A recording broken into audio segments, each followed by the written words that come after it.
มีให้นี่ clarify สลาวเนี่ยกันเสกเรื่องเลยนะไอ้ตายใช้ตะบุยเขาตีเหล่านี้นะโจ้ตัวไหนก็มาทันเนี่ยก็ไม่รู้นะกูบ่มีตรง church ทูอาขัดเขากูบ่มตัวแต่กี้ก็ตรงตายใช้ทู church บ่ายทั้งก็ไม่รู้กูมักมีตรง church ทั้งมันปวดแต่บ่มีตัวมีก็ไม่นี่ให้ก็มันน้อยมีให้ biblical สมัยเราเนี่ยนะนิ่งมีนี่รับมาไงกลำกิทู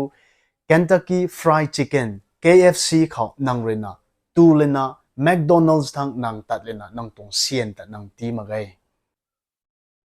นั่งตรง Tithes ไทย spiritually นั่ง feeding สแบบไม่บัมเขานั่งตีขังไงแต่ไหนก็สอนเรานี่ไงนั่ง church เขา